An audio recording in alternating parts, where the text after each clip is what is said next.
Hello good morning, जोहार, मैं संजय और आप देख रहे हैं न्यूज झारखंड। समय हो चला है झारखंड की खबरों को जानने का, उनसे अपडेट होने का। उससे पहले अगर आप न्यूज झारखंड चैनल पर नए हैं या अब तक चैनल को सब्सक्राइब नहीं किए हैं तो प्लीज चैनल को सब्सक्राइब करके बेल आइकन प्रेस कर दीजिए, जिससे अब तक झारखंड की हर एक छोटी बड़ी खबर का अपडेट आप तक पहुंचता रहे। चलिए शुरुआत करते हैं आज की पहली और महत्वपूर्ण बड़ी खबर से। झारखंड नगर निकाय चुनाव, आज होगी वोटों की गिनती, मतगणना केंद्रों में सुरक्षा के पुख्ता इंतजाम। झारखंड नगर निकाय चुनाव के परिणाम आज 27 फरवरी को घोषित किए जाएंगे। वोटों की गिनती सुबह 8 बजे से शुरू होगी और देर शाम तक परिणाम घोषित किए जाएंगे। मतगणना को लेकर राज्य भर में सुरक्षा के व्यापक इंतजाम किए गए हैं। पुलिस मुख्यालय ने सभी जिलों को विशेष सतर्कता बरतने के निर्देश जारी किए गए हैं। खासकर उन इलाकों में जहां मतदान के दौरान हिंसक घटनाएं सामने आई थी, प्रशासन का स्पष्ट संदेश है कि मतगणना और उसके बाद की प्रक्रिया पूरी तरह से शांतिपूर्ण, निष्पक्ष और पारदर्शी होनी चाहिए। इस बार मतदान बैलेट पेपर से हुआ है, इसलिए वोटों की गिनती में अपेक्षाकृत अधिक समय लगने की संभावना है। इसी को ध्यान में रखते हुए मतगणना केंद्रों पर अतिरिक्त सुरक्षा बलों की तैनाती की गई है। झारखंड पुलिस के आईजी अभियान सह पुलिस प्रवक्ता डॉक्टर माइकल राज ने बताया है कि मतदान के समय ही सभी जिलों में अतिरिक्त फोर्स उपलब्ध करा दिया गया था। अब उन्हीं बलों को मतगणना केंद्रों पर तैनात कर दिया गया है ताकि किसी भी प्रकार की अव्यवस्था को रोका जा सके। मतगणना स्थल के बाहर भीड़ नियंत्रण और यातायात व्यवस्था बनाए रखने के लिए विशेष टीमों की तैनाती की गई है। प्रशासन ने यह भी स्पष्ट किया है कि यदि रात 8 बजे तक मतगणना पूरी नहीं हो पाती है तो शेष मतों की गिनती अगले दिन जारी रहेगी। इस दौरान बैलेट बॉक्स को सुरक्षित रखने के लिए पूरे परिसर को सील कर पुलिस सुरक्षा में रखा जाएगा। जमशेदपुर में राष्ट्रपति द्रौपदी मुर्मू ने किया भूमि पूजन। समाज के सर्वांगीण विकास का केंद्र बनेगा कैंपस, समाज के लोगों में दिखा उत्साह। जमशेदपुर के कदमा इलाके में गुरुवार को ऐतिहासिक क्षण देखने को मिला जब श्री जगन्नाथ आध्यात्मिक एवं सांस्कृतिक केंद्र के निर्माण के लिए भूमि पूजन कार्यक्रम आयोजित हुआ। राष्ट्रपति द्रौपदी मुर्मू ने वैदिक मंत्रोच्चार के बीच भूमि पूजन कर केंद्र की आधारशिला रखी। इस मौके पर राज्यपाल संतोष गंगवार, मुख्यमंत्री हेमंत सोरेन और केंद्रीय मंत्री धर्मेंद्र प्रधान की उपस्थिति ने कार्यक्रम को विशेष गरिमा प्रदान की। समारोह स्थल पर सुरक्षा के पुख्ता इंतजाम किए गए थे और बड़ी संख्या में लोग इस ऐतिहासिक पल के साक्षी बने। भूमि पूजन समारोह में स्थानीय और राज्य स्तर के जनप्रतिनिधियों की भी अहम भागीदारी रही। सांसद विद्युत बरन महतो, विधायक सरयू राय और विधायक पूर्णिमा साहू सहित कई गण्यमान्य लोग मंच पर मौजूद रहे। सभी ने इस पहल को क्षेत्र के लिए मील का पत्थर बताया है। प्रस्तावित जगन्नाथ आध्यात्मिक एवं सांस्कृतिक केंद्र का उद्देश्य धार्मिक गतिविधियों के साथ साथ सामाजिक और सांस्कृतिक कार्यक्रमों को बढ़ावा देना है। यहाँ बच्चों और युवाओं के लिए विभिन्न शैक्षणिक, सांस्कृतिक एवं नैतिक विकास से जुड़े कार्यक्रम आयोजित किए जाएंगे। पूर्व सीएम चंपई सोरेन के पोते के अंतिम संस्कार में शामिल हुए मुख्यमंत्री हेमंत सोरेन, दिवंगत आत्मा की शांति के लिए की प्रार्थना। मुख्यमंत्री हेमंत सोरेन पूर्व मुख्यमंत्री चंपई सोरेन के पोते के अंतिम संस्कार में शामिल हुए, उनके पार्थिव शरीर पर श्रद्धांजलि अर्पित की और चंपई सोरेन और उनके परिवार को ढाढ़स बंधाया। सरायकेला का जिलिंगोड़ा गांव गुरुवार को गहरे शोक और दुख में डूबा रहा। पूर्व मुख्यमंत्री चंपई सोरेन के पोते वीर सोरेन के आकस्मिक निधन के बाद मुख्यमंत्री हेमंत सोरेन विशेष तौर पर उनके अंतिम संस्कार में शामिल हुए। मुख्यमंत्री हेमंत सोरेन जिलिंगोड़ा पहुंचे और दिवंगत वीर सोरेन के पार्थिव शरीर पर पुष्पांजलि अर्पित कर उन्हें भावभीनी श्रद्धांजलि दी। इस दौरान मुख्यमंत्री काफी भावुक दिखे। उन्होंने पूर्व मुख्यमंत्री चंपई सोरेन और उनके परिवार के सदस्यों से मुलाकात की और उन्हें सांत्वना दी और इस मुश्किल समय में धैर्य रखने का ढाढ़स बंधाया। परिवार से बात करते हुए मुख्यमंत्री ने कहा कि वीर सोरेन का आकस्मिक निधन सिर्फ एक परिवार के लिए नहीं बल्कि पूरे राज्य के लिए एक अपूरणीय क्षति है। राष्ट्रपति द्रौपदी मुर्मू ने रास्ते में रोका काफिला, लोगों से मिलने गाड़ी से उतरी, बच्चों को बांटी चॉकलेट, सुरक्षा व्यवस्था पूरी तरह से दुरुस्त रही। राष्ट्रपति द्रौपदी मुर्मू के जमशेदपुर दौरे के दौरान बारीडीह में एक विशेष दृश्य देखने को मिला। मणिपाल टाटा मेडिकल कॉलेज में कार्यक्रम के बाद राष्ट्रपति ने अपना काफिला रुकवाया और लोगों से मिलने के लिए गाड़ी से उतरकर पैदल चली। कॉलेज कार्यक्रम समाप्त होने के बाद जब राष्ट्रपति का काफिला बाहर निकला तो सड़क किनारे बड़ी संख्या में लोग खड़े थे। उन्हें देखकर राष्ट्रपति ने अपना वाहन रुकवाया। इसके बाद वह स्वयं गाड़ी से उतरकर करीब 150 कदम तक पैदल चली और हाथ हिलाकर लोगों का अभिवादन स्वीकार किया।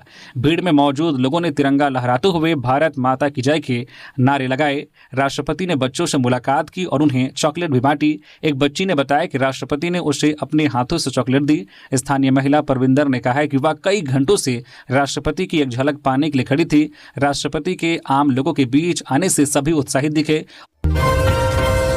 बंद कीजिए विधायक फंड, कर दीजिए आवास नीलाम, पर छात्रों को दीजिए छात्रवृत्ति, सदन में गूंजे जयराम महतो। झारखंड विधानसभा के बजट सत्र के 7वें दिन गुरुवार को प्रश्नकाल के दौरान जेएलकेएम विधायक जयराम महतो ने ओबीसी छात्रों को लंबे समय से छात्रवृत्ति नहीं मिलने का मामला उठाया। उन्होंने दो टूक कहा कि बंद कीजिए विधायक फंड और कर दीजिए सरकारी आवास को नीलाम, क्योंकि छात्रवृत्ति नहीं मिलने से बच्चों के भविष्य पर असर पड़ रहा है। उन्होंने सरकार को सुझाव भी दिए। इसको लेकर विभागीय मंत्री चमरालिंडा के साथ उनकी लंबी खींचतान चली। आया विधायक जयराम महतो ने अपने सवाल में कहा कि अगर केंद्रांश नहीं मिलने से प्री मैट्रिक और पोस्ट मैट्रिक छात्र छात्राओं को छात्रवृत्ति नहीं मिल रही है तो राज्य सरकार स्पष्ट कर दे कि बिना केंद्रीय मदद से राशि जारी नहीं हो पाएगी। इस पर विभागीय मंत्री ने कहा कि 8वीं तक छात्रवृत्ति को लेकर कोई समस्या नहीं है, क्योंकि यह राशि राज्य सरकार अपने स्तर से देती है।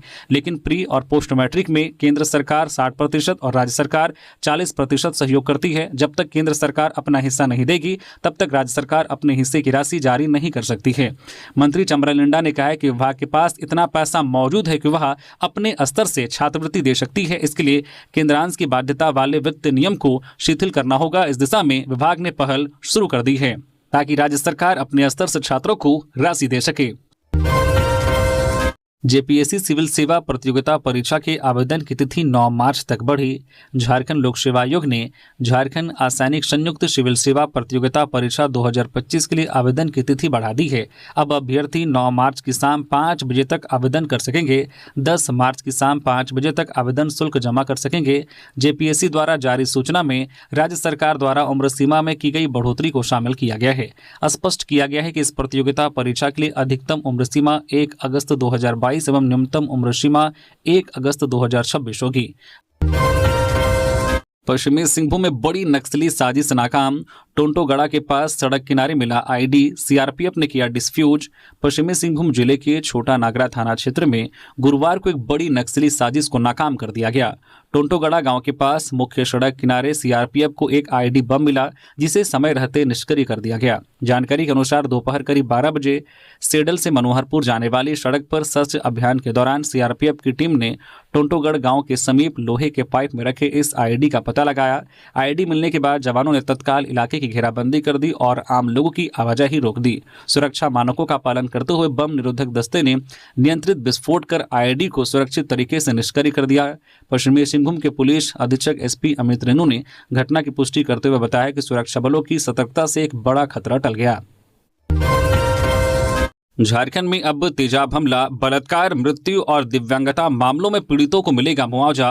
राज्य सरकार की गृह, कारा एवं आपदा प्रबंधन विभाग द्वारा झारखंड पीड़ित प्रतिकर योजना 2016 के तहत अपराध से पीड़ित व्यक्तियों या उनके आश्रितों को मुआवजा देने का प्रावधान किया गया है।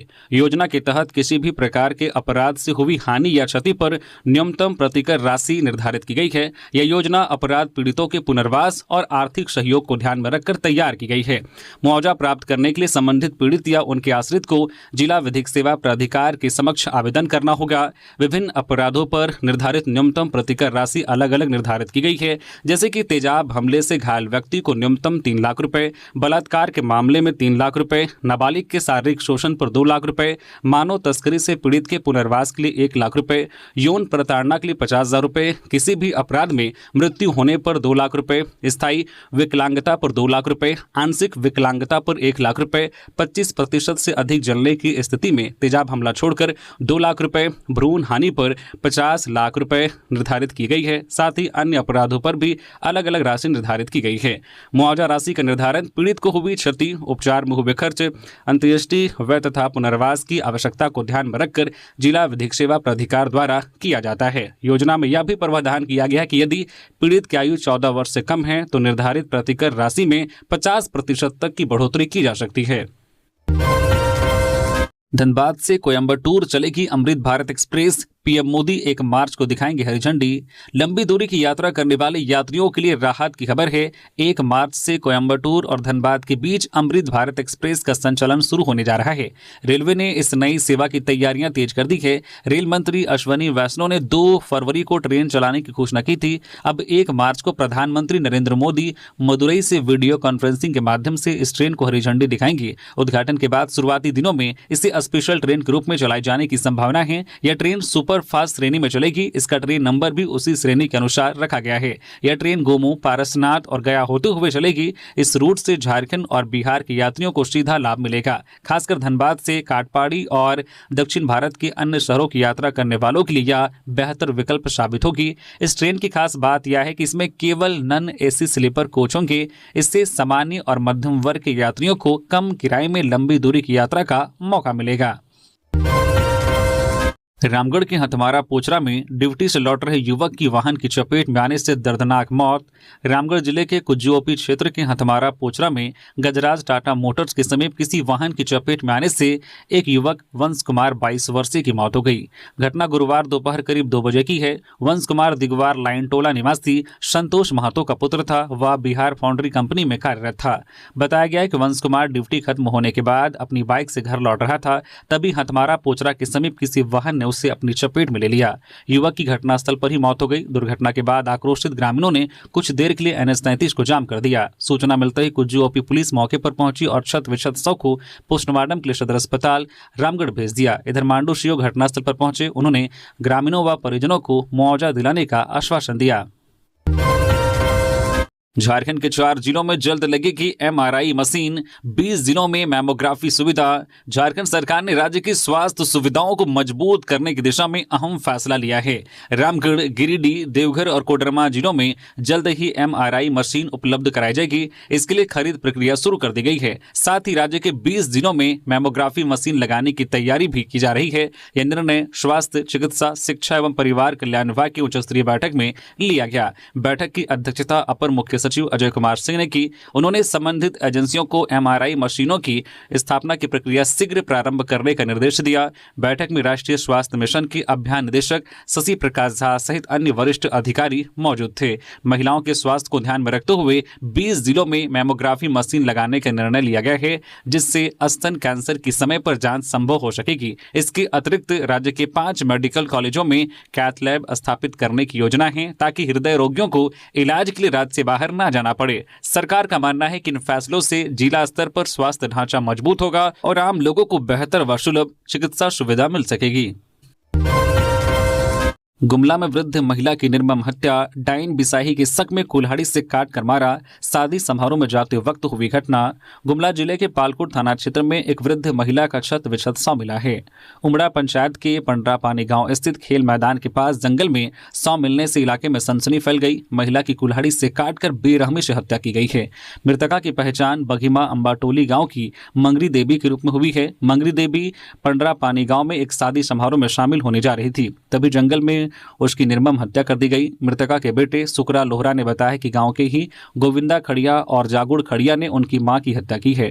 सुकरा लोहरा के अनुसार गोविंदा खड़िया की मां की तबियत खराब थी और जागुड़ खड़िया को लकवा मार गया था। इसी वजह से दोनों ने मंगरी देवी पर डायन होने का आरोप लगाकर उन्हें जान से मारने की धमकी दी थी।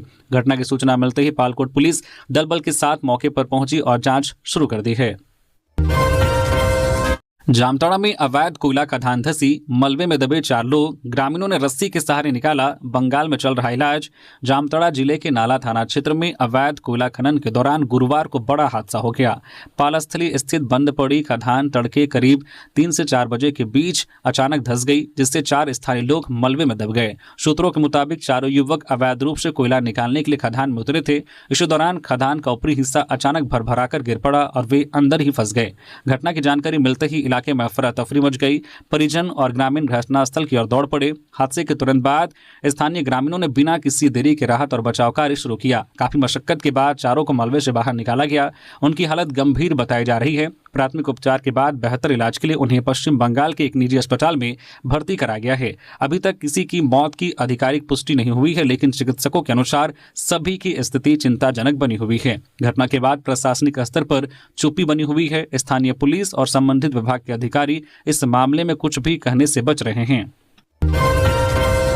पलामू में 42 लाख की अवैध विदेशी शराब जब्त, 4233.36 लीटर शराब के साथ एक गिरफ्तार, बोतलों पर उत्तराखंड का लेबल चिपका था। पलामू में होली के मद्देनजर अवैध शराब के खिलाफ चलाए जा रहे विशेष अभियान के तहत उत्पाद विभाग को बड़ी सफलता मिली है। बुधवार को पाटन थाना क्षेत्र के बसदा गांव में एक पक्के मकान पर छापेमारी कर 42 लाख रुपए मूल्य की अवैध विदेशी शराब जब्त की गई। यह कार्रवाई उपायुक्त के निर्देश पर की गई है। छापेमारी के दौरान संतन भुइयां के मकान से कुल 4233.36 लीटर अवैध विदेशी शराब बरामद की गई है। बरामद शराब की बोतलों पर उत्तराखंड का लेबल चिपका हुआ था। उत्पाद विभाग इस बात की जांच कर रहा है कि शराब को उत्तराखंड से लाया गया था या झारखंड में ही कहीं पैक करके उत्तराखंड का लेबल लगाया गया था। उत्पाद अधीक्षक सुमित कुमार की देखरेख में पाटन थाना पुलिस के सहयोग से यह कार्रवाई की गई। मौके से रामाशीष भुइयां को गिरफ्तार किया गया, जबकि अवैध शराब का कारोबार और मकान मालिक संतन भुइयां फरार हो गया। गिरफ्तार आरोपी को गुरुवार को न्यायिक हिरासत में भेज दिया गया। चंपई सोरेन के पोते वीर सोरेन के निधन से शोक की लहर, भाजपा नेताओं ने पैतृक आवास पहुंचकर जताई संवेदना। झारखंड के पूर्व मुख्यमंत्री चंपई सोरेन के पोते वीर सोरेन की मौत 2 दिन पहले हिमाचल प्रदेश के कुल्लू में हो गई थी। इस दुखद घटना के बाद चंपई सोरेन के परिवार में मातम की स्थिति है। वहीं राजनीतिक और सामाजिक क्षेत्र में भी शोक व्यक्त किया जा रहा है। विभिन्न राजनीतिक दलों के नेताओं और स्थानीय जनप्रतिनिधियों ने भी अपनी संवेदनाएं प्रकट की है। शोक में डूबे परिवार को सांत्वना देने सरायकेला जिले के झिलिंगगोड़ा स्थित आवास पर बड़ी संख्या में समर्थक और स्थानीय लोग पहुंच रहे हैं। इसी क्रम में गुरुवार को भाजपा प्रदेश अध्यक्ष राज्यसभा सांसद आदित्य साहू, प्रदेश संगठन महामंत्री कर्मवीर सिंह भी पूर्व मुख्यमंत्री चंपई सोरेन जी के आवास पहुंचे, जहां उन्होंने चंपई सोरेन और उनके पुत्र बाबूलाल सोरेन से मुलाकात कर उनका ढाढ़स बंधाते हुए स्वर्गीय वीर सोरेन को श्रद्धांजलि दी। ईश्वर से दिवंगत आत्मा की शांति के लिए प्रार्थना करते हुए उन्होंने कहा कि भगवान इस असहनीय दुख की बेला में परिजनों को धैर्य और साहस प्रदान करें। झारखंड में दिन में हल्की गर्मी, रात में अभी भी ठंड का असर कायम। चाईबासा सबसे गर्म, खुंटी सबसे ठंडा। झारखंड में मौसम धीरे धीरे बदलाव के संकेत दे रहा है। दिन के तापमान में हल्की बढ़ोतरी दर्ज की जा रही है, जबकि रात और सुबह के समय ठंड का असर अभी भी बना हुआ है। रांची मौसम केंद्र द्वारा जारी रिपोर्ट के अनुसार राज्य के अधिकांश हिस्सों में मौसम शुष्क बना हुआ है और कहीं भी बारिश दर्ज नहीं की गई है। राजधानी रांची में अधिकतम तापमान 27 डिग्री सेल्सियस दर्ज किया गया, जो सामान्य से 2.1 डिग्री कम रहा, जबकि न्यूनतम तापमान 13 डिग्री सेल्सियस रिकॉर्ड किया गया है। वहीं राज्य में सबसे अधिक तापमान चाईबासा में 33.2 डिग्री सेल्सियस दर्ज किया गया, जिससे यह झारखंड का सबसे गर्म स्थान रहा। वहीं न्यूनतम तापमान खुंटी में 10.4 डिग्री सेल्सियस रिकॉर्ड किया गया, जिससे वहां सुबह और रात के समय ठंड का असर ज्यादा महसूस किया गया। मौसम विभाग के अनुसार आने वाले 2 से 3 दिनों में झारखंड के अधिकांश हिस्सों में मौसम शुष्क बना रहेगा। दिन के तापमान में 1 से 2 डिग्री सेल्सियस तक बढ़ोतरी होने की संभावना है, जबकि न्यूनतम तापमान में बहुत बड़ा बदलाव नहीं होगा। सुबह और रात के समय हल्की ठंड बनी रहेगी, खासकर पठारी और ग्रामीण इलाकों में। फिलहाल राज्य के किसी भी हिस्से के लिए बारिश या खराब मौसम की कोई चेतावनी जारी नहीं की गई है। गढ़वा के हसनदाग गांव में शादी के बाद दुल्हन की विदाई से इनकार, दूल्हा समेत बाराती 12 घंटे तक रहे बंधक। जिले में एक शादी के दौरान विवाद इतना बढ़ गया कि परिवार वालों ने दुल्हन को विदा करने से मना कर दिया। दूल्हे और सभी बारातियों को करीब 12 घंटे तक बंधक बनाकर रखा गया। बाद में गांव वालों की सामाजिक पंचायत हुई, जिसमें शादी के खर्च का बंटवारा किया गया। दूल्हे पक्ष द्वारा दहेज का सारा सामान भी वापस किया गया। इसके बाद ही सभी बाराती वापस लौटे। पूरी घटना गढ़वा के हसनदाग गाँव में हुई। दरअसल पलामू के रामगढ़ थाना इलाके के सरहुआ के रहने वाले धनंजय चौधरी की बारात 24 फरवरी को गढ़वा के हसनदाग गांव गई थी। धनंजय चौधरी की शादी की सभी रस्में पूरी हो चुकी थी, लेकिन शादी के बाद सुबह दुल्हन के परिवार वालों ने दुल्हन को विदा करने से मना कर दिया। जब दूल्हे पक्ष ने वजह पूछी तो दुल्हन पक्ष ने बताया कि दूल्हा दिव्यांग है। दूल्हे पर दिव्यांग होने का आरोप लगाते हुए दुल्हन पक्ष ने बारातियों को बंधक बना लिया। इसके बाद समाज की एक पंचायत हुई, जिसमें दहेज और शादी के खर्च का बंटवारा किया गया। दहेज और दूसरा सामान लौटाने के बाद बारातियों को मुक्त कर दिया गया। जामताड़ा में तेज रफ्तार का कहर, बाइक सवार युवक को मारी टक्कर, हालत चिंताजनक। जामताड़ा जिले में एक बार फिर तेज रफ्तार का कहर देखने को मिला। दुमका रोड स्थित उदलबनी गांव के पास हुए भीषण सड़क हादसे ने स्थानीय प्रशासन और यातायात नियमों की अनदेखी करने वालों पर गंभीर सवाल खड़े कर दिए हैं। प्रत्यक्षदर्शियों के अनुसार घटना उस समय हुई जब देवघर की ओर से आ रही एक अनियंत्रित थार जीप के आगे चल रही मोटरसाइकिल को पीछे से जोरदार टक्कर मार दी। टक्कर इतनी जबरदस्त थी कि बाइक सवार युवक सड़क पर काफी दूर तक घसीट घसीटता चला गया, जिससे वह गंभीर रूप से घायल हो गया। बताया जा रहा है कि थार में सवार लोग जामताड़ा में अपने किसी रिश्तेदार के घर जा रहे थे। प्रत्यक्षदर्शियों का कहना है कि वाहन की रफ्तार काफी तेज थी, जिसके कारण चालक संतुलन खो बैठा और बाइक से जा टकराया। हादसे के तुरंत बाद घटनास्थल पर ग्रामीणों की भारी भीड़ जमा हो गई। घायल युवक की गंभीर स्थिति और चालक की लापरवाही को लेकर स्थानीय लोगों में आक्रोश देखा गया। सूचना मिलते ही स्थानीय पुलिस मौके पर पहुंची और स्थिति को नियंत्रित किया। घायल युवक को तत्काल नजदीकी अस्पताल में भर्ती कराया गया है, जहां उसकी हालत चिंताजनक बनी हुई है। झारखंड पुलिस मुख्यालय में 28 फरवरी को डीजीपी की अहम बैठक, 5 जिलों के एसपी होंगे शामिल।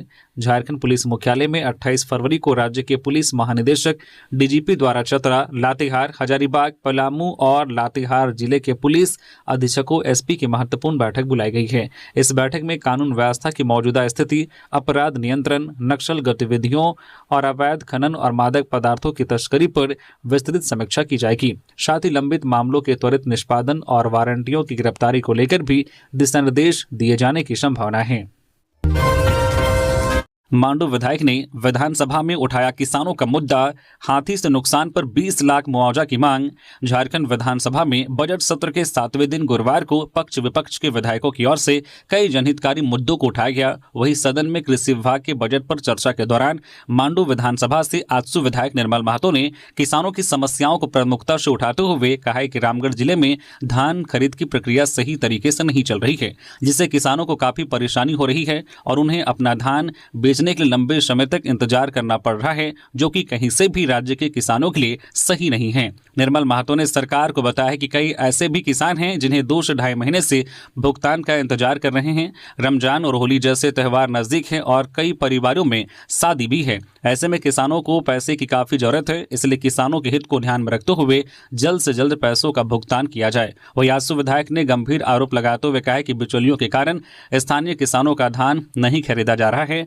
साथ ही उन्होंने एक बार फिर से जंगली हाथियों से हो रहे नुकसान पर भी चिंता जताई और राज्य सरकार से मुआवजा बढ़ाकर 20 लाख करने की मांग की। गीता की आध्यात्मिक शिक्षाएं आज के युवाओं को दे सकती है नई दिशा, राष्ट्रपति द्रौपदी मुर्मू। राष्ट्रपति द्रौपदी मुर्मू ने गुरुवार को जमशेदपुर में कहा है कि भगवत गीता की आध्यात्मिक शिक्षाएं आज के युवाओं को नई दिशा देने और उनके जीवन को सकारात्मक रूप से गढ़ने में महत्वपूर्ण भूमिका निभा सकती है। इस दौरान राष्ट्रपति कदमा स्थित Shri Jagannath spiritual and cultural charitable centre trust के भूमि पूजन एवं शिलान्यास समारोह को संबोधित कर रही थी। इस अवसर पर उन्होंने कहा है कि प्रस्तावित जगन्नाथ सांस्कृतिक केंद्र गीता के उपदेशों के प्रचार प्रसार का मुख्य माध्यम बनेगा। उन्होंने कहा कि गीता में निहित शिक्षाएं आत्मा के लिए आहार के समान हैं। ये जीवन में संतुलन, कर्तव्य बोध और नैतिक मूल्यों को सुदृढ़ करती है। राष्ट्रपति ने आगे कहा कि जमशेदपुर में बनने वाला भगवान जगन्नाथ मंदिर आध्यात्मिक अध्ययन और सामुदायिक सौहार्द का केंद्र बनेगा। यहाँ संचालित छात्रावास के माध्यम से गरीब बच्चों, विशेषकर महिलाओं की शिक्षा सुनिश्चित की जाएगी। आईआईटी आश्रम धनबाद में ऐतिहासिक प्लेसमेंट, 3 छात्रों को 1.5 करोड़ रुपए का सालाना पैकेज। आईआईटी आश्रम धनबाद में सत्र 2025-26 का कैंपस प्लेसमेंट अभूतपूर्व सफलता की ओर बढ़ रहा है। 1 दिसंबर 2025 से शुरू हुए प्लेसमेंट अभियान के पहले 7 दिनों में ही 527 छात्र छात्राओं को नौकरी के प्रस्ताव मिल गए हैं, जो संस्थान के इतिहास में नया कीर्तिमान है। अब तक कुल 963 विद्यार्थियों को प्लेसमेंट ऑफर प्राप्त हो चुके हैं, जो पिछले वर्ष की तुलना में लगभग 40 अधिक है। संस्थान को उम्मीद है कि वह पिछले वर्ष के 1105 ऑफर के आंकड़ों को समय से पहले पार कर लेगा। इस वर्ष ऑफ कैंपस प्लेसमेंट में 3 छात्रों को 1.5 करोड़ रुपए सालाना पैकेज मिला है, जो अब तक का सर्वाधिक है। यह उपलब्धि संस्थान की बढ़ती वैश्विक साख को दर्शाती है। वहीं ऑन कैंपस प्लेसमेंट में 4 विद्यार्थियों को 80 लाख रुपए वार्षिक पैकेज प्राप्त हुआ है। बड़े पैकेज और अधिक संख्या में चयन ने इस सत्र को विशेष बना दिया है। गढ़वा के भोजपुर गांव में एक घर में लगी भीषण आग, 2 लाख रुपए समेत 5 लाख की संपत्ति जलकर राख। गढ़वा जिले में आग का भीषण तांडव देखने को मिला। श्री बंसीधर नगर थाना क्षेत्र के भोजपुर गांव में गुरुवार सुबह अचानक लगी आग से एक घर पूरी तरह से जलकर राख हो गया। इस हादसे में लगभग 5 लाख रुपए की संपत्ति नष्ट हो गई, जिसमें लोन के रूप में लिए गए 2 लाख रुपए नकद भी शामिल हैं। जानकारी के अनुसार श्रीपतिया कुंवर के घर में अचानक आग लगी, जिससे पूरे गाँव में अफरा तफरी मच गई। आग इतनी तेजी से फैली कि घर में रखा अनाज, कपड़े, बक्सा और अन्य सामान देखते ही देखते जलकर खाक हो गए। परिजनों ने बताया कि आग लगने के कारणों का अब तक पता नहीं चल सका है। सिपतिया कुंवर के पुत्र विजय शाह ने बताया कि घर निर्माण की तैयारी के लिए 2 लाख रुपए लोन के रूप में लिया गया था। जो नगद घर में रखा हुआ था वह भी आग की भेंट चढ़ गया। उनके अनुसार इस घटना में कुल मिलाकर करीब 5 लाख रुपए की संपत्ति का नुकसान हुआ है। राशि खर्च करने में कृषि विभाग सबसे फिसड़ी, विपक्ष ने उठाया सवाल। एक तरफ राज्य सरकार कृषि सहित विभिन्न विभागों का भारी भरकम बजट पेश की है, वहीं दूसरी ओर चालू वित्त वर्ष के लिए आवंटित राशि खर्च नहीं कर पा रही है। जाहिर तौर पर एक बार फिर भारी भरकम राशि सरेंडर होने के कगार पर है। खर्च करने में सबसे खराब प्रदर्शन कृषि विभाग की देखी जा रही है। इस विभाग ने 31 जनवरी तक महज 36% राशि खर्च की है। कृषि विभाग के इस परफॉर्मेंस पर बजट सत्र के दौरान गुरुवार को सदन में विपक्ष के द्वारा उठाया गया बीजेपी विधायक दल के मुख्य सचेतक नवीन जायसवाल ने राज्य सरकार के कृषि विभाग के कामकाज पर सवाल खड़ा करते हुए जमकर आलोचना की। उन्होंने कहा कि सरकार कृषि और किसानों के प्रति गंभीर नहीं है। कृषि विभाग का भारी भरकम बजट जानबूझकर दिखाया जाता है क्योंकि खर्च तो उसे 30% ही करना है। विधायक नवीन जायसवाल ने राज्य में धान खरीद में भी गड़बड़ी का आरोप लगाते हुए किसानों को हो रही परेशानी पर नाराजगी जताया। हालांकि सदन के अंदर और बाहर विपक्ष के आरोप पर कृषि मंत्री शिल्पी नेहात्री की सफाई देती रही। पलामू में ट्रैक्टर की टक्कर से बाइक सवार 3 लोग घायल, 2 की हालत गंभीर। पलामू के लेस्लीगंज थाना क्षेत्र के महावीर मोड़ के पास गुरुवार को मिट्टी लदे ट्रैक्टर ने बाइक को जोरदार टक्कर मार दी। इस हादसे में बाइक सवार 3 लोग गंभीर रूप से घायल हो गए। हालांकि बच्चा बाल बाल बच गया। घटना के बाद ट्रैक्टर चालक गाड़ी लेकर मौके से फरार हो गया। घटना के संबंध में बताया जाता है कि बाइक सवार सभी लोग चैनपुर प्रखंड के बहिरवा गाँव में एक रिश्तेदार के यहाँ शादी समारोह में शामिल होकर घर लौट रहे थे। इसी दौरान महावीर मोड़ के पास मिट्टी लदे ट्रैक्टर ने उनकी बाइक को टक्कर मार दी। टक्कर इतनी जोरदार थी कि बाइक सवार तीनों लोग जमीन पर गिर गए। घटना के बाद स्थानीय लोगों की मदद से सभी घायलों को इलाज के लिए मेदिनी राय मेडिकल कॉलेज एवं अस्पताल एवं CH भेजा गया। चिकित्सकों ने प्राथमिक उपचार के बाद मां रूपवंती देवी और उसके बेटे सूरज कुमार की नाजुक हालत को देखते हुए बेहतर इलाज के लिए रेफर कर दिया है। वहीं उर्मिला कुंवर का इलाज एवं CH में चल रहा है। साथ ही मौजूद एक बच्चा सुरक्षित है। गिरिडीह में गोलीकांड का 6ठा आरोपी हर्ष श्रीवास्तव गिरफ्तार, पिस्टल व गोली बरामद। गिरिडीह में नगर निकाय चुनाव के दिन हुए गोलीकांड के 6ठे आरोपी हर्ष श्रीवास्तव उर्फ टोशू को पुलिस ने गिरफ्तार कर लिया है। उसकी गिरफ्तारी ताराटांड़ थाना क्षेत्र से हुई है। यह जानकारी SP डॉक्टर विमल कुमार ने गुरुवार को प्रेस वार्ता में दी। SP ने बताया कि गोलीकांड का नामजद अभियुक्त हर्ष श्रीवास्तव ताराटांड़ से बाहर भागने की तैयारी में था। इसकी भनक लगते ही पुलिस की विशेष टीम ने गिरिडीह टुंडी मार्ग पर ताराटांड़ थाना के बुटकुरिया के पास छापेमारी कर उसे धर दबोचा। उसके पास से पुलिस ने एक 7.65 mm की देसी पिस्टल व एक जिंदा गोली बरामद किया है। उसकी निशानदेही पर घटनास्थल से एक खोखा भी बरामद किया गया है। पलामू में मतगणना को लेकर GLA कॉलेज के 100 मीटर के दायरे में निषेधाज्ञा लागू।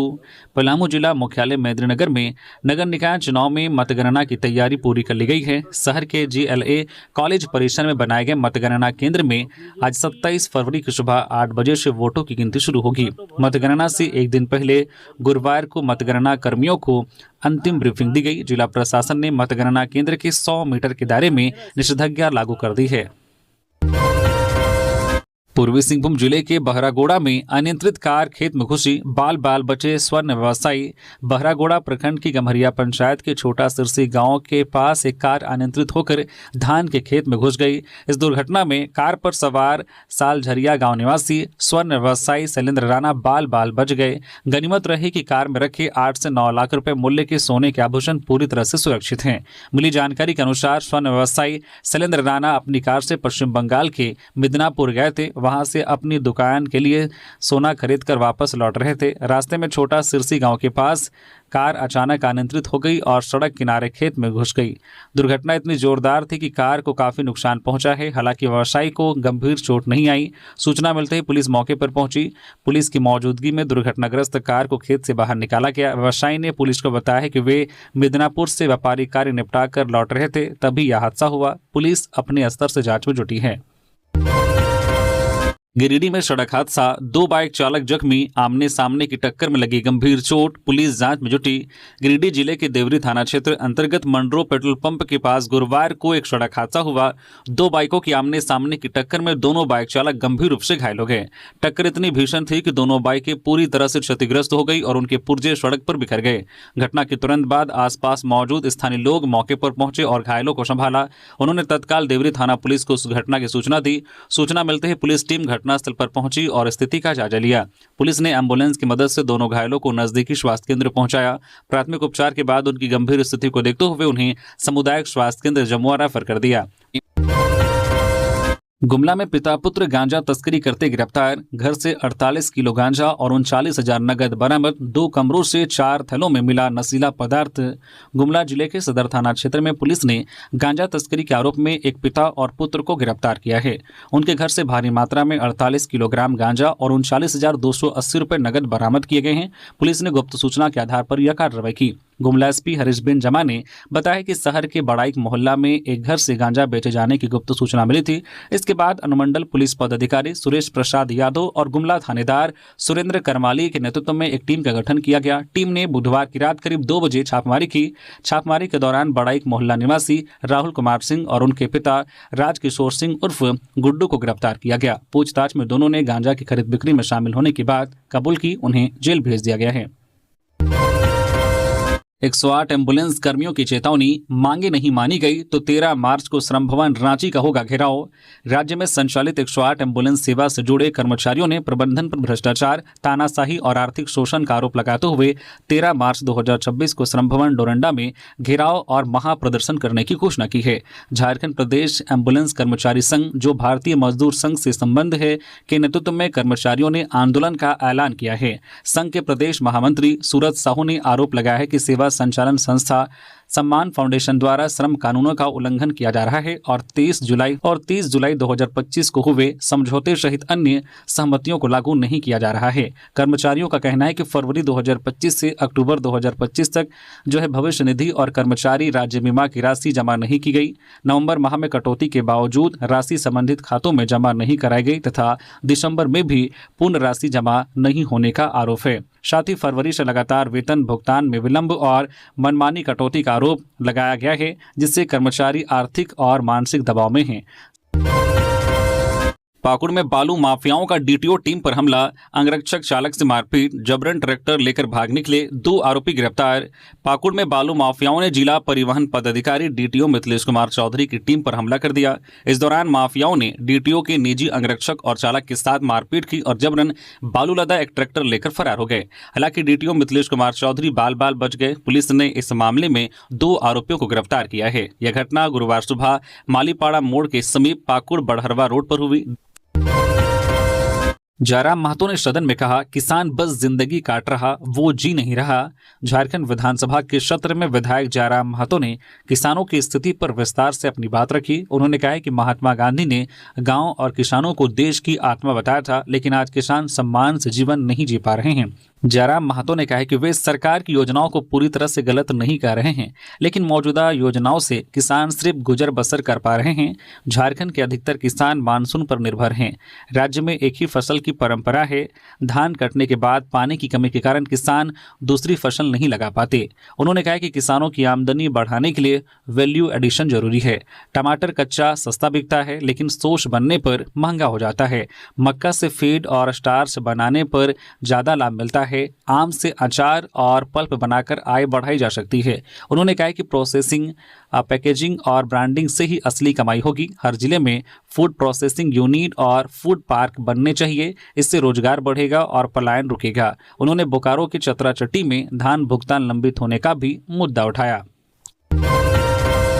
जामताड़ा में अंचल अधिकारी से हाथापाई, आंगनबाड़ी सेविका के पति पर सरकारी कार्य में बाधा का आरोप, दोनों के बीच हुई तीखी नोकझोंक। जामताड़ा जिले के करमाटाड़ में गुरुवार को एक सरकारी योजना के निरीक्षण के दौरान अंचल अधिकारी सीओ चुनाराम हेम्ब्रम के साथ अभद्रता और हाथापाई की घटना सामने आई है। यह घटना सीताकाटा पंचायत के आंगनबाड़ी केंद्र सीताकाटा गांव में 15वें वित्त आयोग की नल जल योजना के निरीक्षण के दौरान हुई। जानकारी के अनुसार अंचल अधिकारी चुनाराम हेम्ब्रम और कनीय अभियंता जमील अंसारी योजना की प्रगति का जायजा लेने पहुंचे थे। इस दौरान केंद्र की सेविका भरती देवी के पति वासुदेव मंडल ने कथित तौर पर निरीक्षण कार्य में बाधा डाली और बहस शुरू कर दी, जो बाद में हाथापाई में बदल गई।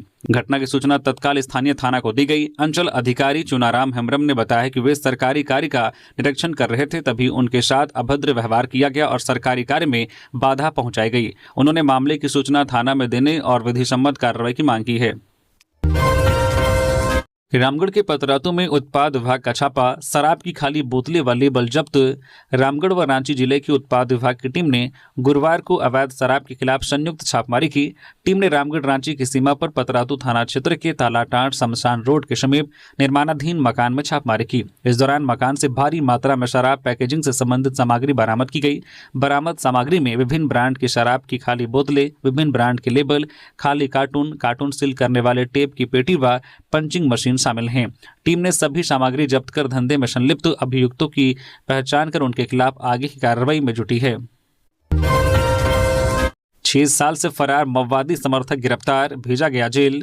पश्चिमी सिंहभूम जिले के कराईकेला थाना क्षेत्र के इंद्रुवा गांव निवासी कारमेल बोदरा 34 वर्षीय को पुलिस ने उसके घर से गिरफ्तार कर लिया है। उसे चाईबासा जेल भेजा गया। कारमेल बोदरा पर अगस्त 2020 को नक्सली गतिविधि में शामिल होने व माओवादियों को मदद करने का आरोप था। वह करीब 6 साल से पुलिस को धोखा देकर फरार था। पुलिस उसे काफी दिनों से तलाश कर रही थी। तो ये थी आज की झारखंड की टॉप बड़ी खबरें। इसी तरह से झारखंड की हर एक छोटी बड़ी खबर देखने के लिए आप हमारे न्यूज झारखंड चैनल को सब्सक्राइब करके बेल आइकन प्रेस कर दीजिए, जिससे आप तक झारखंड की हर एक छोटी बड़ी खबर का अपडेट आप तक पहुंचता रहे। तो अभी के लिए बस इतना ही, फिर मिलते हैं किसी और खबरों के साथ। धन्यवाद।